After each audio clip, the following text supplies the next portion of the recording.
안녕하세요. 찰리브라입니다.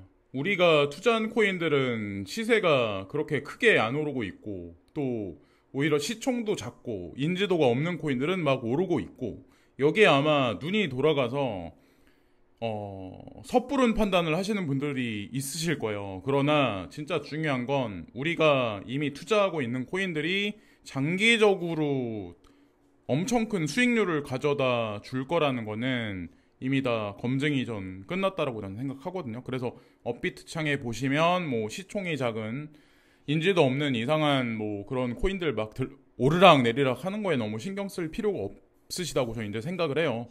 근데 이제 제가 한 가지 말씀을 드리려고 하는데 좀 눈에 거슬리는 그런 것들이 이제 보여요. 제 이제 구독자님 중에 어떤 분이 얼마 전에 바이낸스가 망할 것 같다. 응?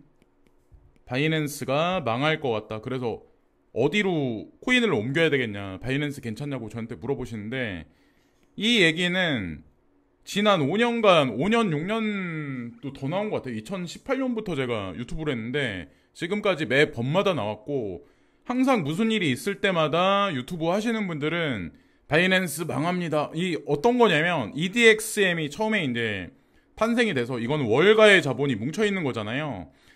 EDXM이 들어오면 바이낸스 망합니다 하는 사람들이 되게 많았어요. 어떻게 됐나요? 바이낸스가 진짜 실제로 망했나요? 그리고 나서 그들은 뭐를 하냐면, 이제 제가 바이낸스 레퍼런이나 이런 거는 그냥 뭐 코인베이스 뭐 이런데 그 어느 정도 규모가 있는 데기 때문에 뭐 그러려니. 근데 진짜 좀 위험한 거래소들, 레퍼럴들 있잖아요. 그런 거를 거기다가 그냥 걸어요. 위험한 거래소 레퍼럴. 왜냐면 이런 위험한 거래소들이 돈을 주거든. 현금을 줘요. 여러분들이 생각하시는 것보다 큰 돈을 줍니다. 이 유튜브 하시는 분들한테. 바이낸스는 그나마 제가 보기에는 이미 검증이 다 끝난 데기 때문에 뭐 어차피 유튜브 하는 거 돈 벌려고 하시는 거잖아요. 뭐 그러려니 하는데 이런 데를 자꾸 옮겨가면서 돈을 뭐 여기서 준다 하면은, 그러니까 당연히 무슨 얘기가 나올 때마다 바이낸스 무너집니다 이 얘기를 강조해서 할 수밖에 없고, 잘 이 시장에 관해서 잘 모르시는 분들은 이거를 믿을 수밖에 없고, 예, 어쨌건 그렇죠. 근데 이런 거래소에 잘못해서 내 자산을 넣으면 이런 거래소야말로 진짜 문 닫을 수도 있어요. 예. EDXM 얘기가 나와서 그런데 여기에도 뭐 지금 거래하는 거 비트코인, 이더리움, 라이트코인, 비트코인 캐시죠. 예. 요거 얘기 나오기 전에 사람들이 이거 라이트코인하고 비트코인 캐시 인정 안 했, 이거 되게 허접하게 취급했었어요. 단편적인 시각 가진 사람들. 예. 근데 궁극에는 다 이유가 있는 겁니다. CBOE랑 CME 선물 시장도 이제 궁극적으로 이 코인들에 관해서는 이미 어느 정도 용인을 했어요. CME하고 CBOE, EDXM 공통적으로. 개인들은 뭐라고 본인들이 전문가 행세하면서 평가를 하죠. 제가 언제나 말씀드리지만 아닙니다. 예, 이 사람들은 아니에요. 항상 기준을 EDXM, CME, CBOE 요런 데다 잡으셔야 돼요. 나스닥 뭐 요런 데, 그레이스케일 자산운용사 이런 데. 자, 한 가지 더 말씀드릴게요. 바이낸스 망한다는 얘기가 왜 나오는지는 전 모르겠는데, 저 이제 그런 뉴스 그러니까 취급도 안 하니까, 신경 안 쓰니까. 바이낸스 현물 거래량 비중이 50%다. 3년 전보다 26% 상승했어요.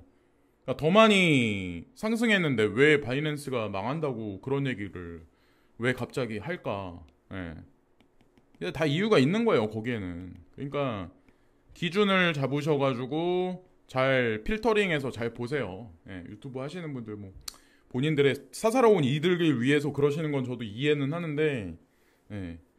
자, 버냉키 7월 금리 인상 마지막 될 가능성 있어. 이제 7월 22일 날. 자, 이분은 누구냐면 아마 아실 거예요. 이분이 먼저 연준 의장을 하셨고, 그 다음에 자넷 옐런이 했고, 지금 제롬 파월 이렇게 됐을 거예요.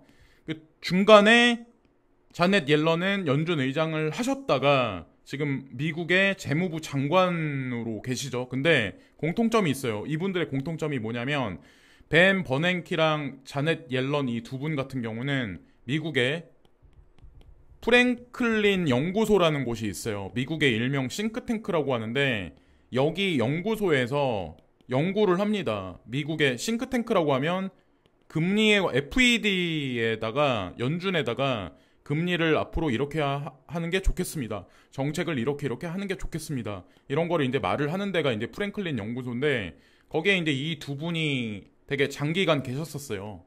제롬 파월 연준 의장은 임기가 끝나면 프랭클린 연구소로 가실지 그거는 모르겠지만 왜 제가 이걸 말씀드리냐면 이 프랭클린 연구소를 세운 사람이 누구냐면 일명 글렌 허친스라는 사람이에요. 글렌 허친스가 DCG의 핵심 이사입니다. 사람들은 또 단편적으로 그래. DCG에서 그 이름을 다 내렸다. 그거를 사람들한테 공개를 안 한다. 그래서 다 관뒀다. 이런 식으로 이제 표현하더라고요. 근데 이 글렌 허친스는 DCG 설립했을 때 처음에 초기 투자자예요. 예. 그리고 CBOE, CME 선물 시장도, 선물 옵션 시장도 움직이는 사람이고. 그래서 제가 좀 중요하게 생각을 했었고 제가 유튜브에서 이제 일관되게 말씀을 드렸었던 것 같아요. 근데 어쨌건 미국의 싱크탱크인 프랭클린 연구소에 계시는 벤 버냉키 연준의 전전 의장 7월 금리 인상 마지막 될 가능성이 있어. 근데 실제로 금리 발표가 27일 날 났는데 새벽 3시에 났는데 금리가 이번에 0.25% 했죠. 마지막이 될 가능성이 높다라고 이제 전 생각합니다. 그래서 동결 구간이 상당히 오래 갈 가능성이 높지 않을까 저 이제 생각을 합니다. 그래서 이 기사가 나왔기 때문에 인용해서 먼저 이제 한번 말씀드리고 싶어서 가져왔고 이거는 이제 규제안에 관한 얘기, 금융위원회 가상자산 2단계 입법 검토 작업 착수, 스테이블 코인 규제 마련. 한국도 21일 날 이 얘기가 나왔는데 미국도 27일 날 스테이블 코인에 관해서 확정적으로 명확성을 부여를 했어요. 스테이블 코인이 가상자산 시장에 얼마나 중요한진 아시죠? 우리 현물 경제에서는 현금이 중요하죠. 명목화폐가 중요하고 가상자산 생태계에 살을 찌우기 위해서는 유동성의 근본인 스테이블 코인이 규제가 돼야 됩니다. 근데 이거를 한국도 그렇고 미국도 그렇고 전부 다 용인해주는 분위기로 서서히 가고 있다. 자, 미국 암호화폐 단속국 사이버범죄 수사국과 통합 단속 강화. 한국도 마찬가지로 뭐 가상자산 합동수사대 뭐 이렇게 해가지고 뭐 지금 하나도 위믹스부터 해가지고 체크를 하기 시작하죠. 지금 현재 다 공조해서 현재 이루어지고 있는 거예요. 좋은 거라고 이제 보시면 되고 이거는 이제 인도에 관한 얘기인데 세계 밀값 뛰는데 엎친데 덮친다. 쌀 수출 절반 막아버린 인도. 그러니까 우리 공중파 미디어를 보면 와 인도에 홍수 났다 망했다 인도 뭐 찰리 브라운은 브릭스가 뭐 엄청 앞으로 성장할 거라고 얘기하는데 기상이변 때문에 망하겠구나 이런 얘기를 아마 하실 분들도 분명히 있어요. 근데 중요한 거는 전 세계 지하자원이나 곡물자원 막 이런 거에 관해서 에너지 자원에 관해서 브릭스와 오페크가 G7보다 더 많이 확보를 해놓아 있는 상황입니다. 지금 현재의 상황이. 근데 문제는 이런 기상이변이 장기화되면 여기가 근간이기 때문에 인도는 러시아 우크라이나 침공보다 빠르게 쌀 시장 교란할 뜻이라고 여기 나와 있는데 무슨 얘기냐면 이 수출을 인도가 쌀 수출을 안 하겠대요. 이 안 하면 이게 무슨 상황이 발생되냐면 보세요. 이번 조치로 인도 내 쌀 가격은 낮아지겠지만 오히려 수출을 안 하니까 자국 내에 인플레는 하락을 시키는 거죠. 사람들 먹고 살기 편해져요. 쌀 가격이 그러니까 싸지니까 생활비 자체가 세계 식량 물가는 더 올라갈 수 있다고 지적했다. 엘니뇨 등 이상기후로 전 세계 농작물 피해 우려가 제기되고 러시아의 곡물 협정 중단 선언으로 여기서도 마찬가지입니다. 인도는 쌀이지만 러시아는 밀가루 막 이런 거 곡물 있죠. 세계 곡물 가격이 벌써 치솟고 있다는 이유에서다. 여기서 진짜 주도권을 가지고 있는 게 과연 누구일까? 브릭스예요. 자, 어떻게 될까요? 기상이변이 장기화될수록 그리고 오페크 플러스 브릭스 플러스 자 에어컨을 예전에 이제 뭐 여름에 한 달 키시던 분이 매일매일 지금 뭐 3개월을 킬 수도 있고 그리고 겨울에도 더 기온이 생각보다 하락을 하면 난방을 더 떼야 될 수도 있고 여기서 에너지의 근간을 가지고 있는 거는 아랍연맹 오페크 플러스 러시아 천연가스 자 이겁니다. 이들이 달러를 배제시킨대. 우리 달러 안 쓰겠대. 공조해서. 자, 그러면 어떻게 될까요? 탈달러화는 아주 서서히 이루어질 수밖에 없습니다. 제가 이제 예전서부터 강조했던 부분이에요. 저는 중국 편도 아니고 인도 편을 들 생각도 없어요. 거기다가 전쟁을 일으킨 러시아 편을 더더욱이나 들 생각은 없습니다. 다만 지금 벌어지는 일에 관해서, 흐름에 관해서 저는 이제 객관적인 시각으로 그냥 말씀드릴 뿐이에요. 중국 디지털 위안 거래액 320조 돌파, 이 얘기, 이게 미국 달러가 기축통화 자리에서 40% 아마 거래가 있을 거예요. 전 세계 명목화폐 거래에서, 무역 거래에서. 그러나 중요한 건 이게 디지털 위안화라는 거, 여기에 이제 주목을 해야 된다는 거죠. 디지털 위안 거래액이 320조 원을 돌파했다. 그래서 아마, 그리고 더 중요한 거는 이 얘기를 어디서 하냐면 이강 총재는 싱가포르 통화청 컨퍼런스에서 이 수치를 공유하며 다음과 같이 말했다. 제가 말씀드리죠. 중국, 홍콩은 이미 뭐 아시겠지만 중국의 일국양제야에 싱가포르도 마찬가지라고 제가 말씀드렸죠. 중국하고 뗄래야, 오히려 미국이 아니라 중국하고 뗄래야 뗄 수 없는 관계예요. 중국, 홍콩, 그리고 싱가포르, 그리고 아랍연맹. 자, 지금 석유가 원래 달러에서 위에나 쪽으로 이제 돌아섰어요.